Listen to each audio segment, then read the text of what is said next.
If you've ever thought modern companies have a rich history, think again. Imagine a business so old, it began construction projects more than 1,000 years before the discovery of America, before the printing press, Mongol Empire, or even the concept of nation-states.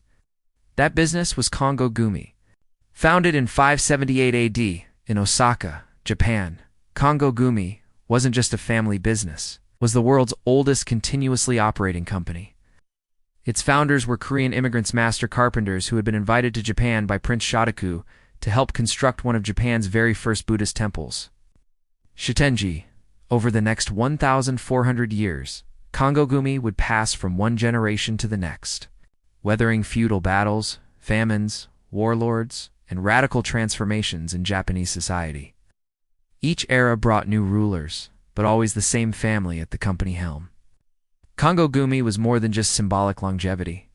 Through the centuries, it constructed landmarks across Japan, including Osaka Castle and countless Buddhist temples, shrines, and palaces, crafting some of the most iconic wooden architecture the world has ever seen. The company's methods were built on tradition, apprenticeships, careful handovers to the next successor, often chosen for skill rather than strict lineage. Sometimes a son-in-law, or even a talented outsider, would be adopted into the family to carry on the craft and the company. But time, even for a 1,000-year-old dynasty, catches up. So how does a company that survived samurai and shogunate, bombs and modernization, finally collapse in the modern era? The answer isn't a single event, but a convergence of unavoidable pressures, ancient and modern colliding. First, let's talk about specialization. For almost all of its life, Kongo Gumi was closely tied to Buddhist temple construction. Japan went through periodic waves of temple building as Buddhism gained and lost favor among the populace, warlords and emperors. But following World War II, the religious landscape of Japan shifted dramatically. Fewer people practiced Buddhism as Western influences grew and urbanization accelerated. As society changed, so did priorities. Demand for new temples fell, and older wooden structures lasted longer thanks to improved techniques in preservation. This presented the company with its first existential crisis: declining demand in its traditional market. Kongo Gumi tried to adapt, moving into general construction, school buildings, and office spaces. But the competition in these new sectors was intense, and the company wasn't built for this kind of work. The skills, the contacts, even the company culture were all tied to temple construction. This would be like a world-class violin maker suddenly trying to mass-produce coffee tables. The expertise didn't translate perfectly. The second blow was financial. In the late 20th century, the Japanese economy underwent massive changes. The burst of the asset price bubble in the 1990s set off decades of economic stagnation. To survive falling revenues, Kongo Gumi made a fatal decision. It borrowed money to diversify and invest, hoping that new construction projects would revive its fortunes. As debt mounted, the pressure grew.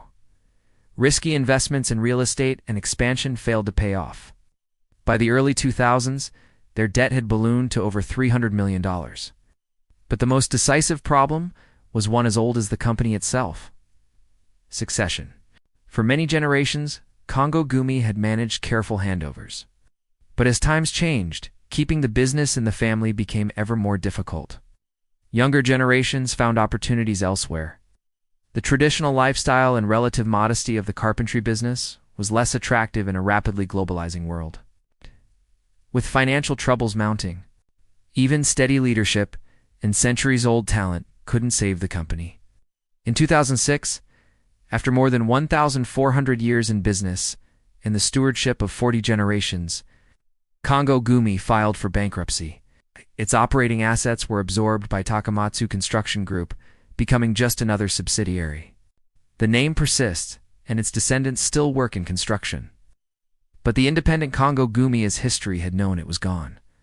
So what doomed the world's oldest company? Not incompetence, corruption, or some sudden disaster, but a slow, quiet convergence of change, evolving markets, financial overreach, and the exhaustion of family succession.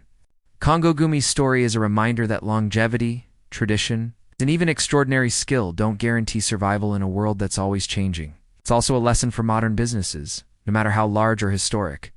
Adapt, diversify thoughtfully, and never underestimate the power of external change. If a 1,400-year-old master builder can fall, so can any company. The best legacy Kongo Gumi leaves might not be its buildings, but it's a remarkably human story of endurance, adaptation, and eventual inevitable transformation.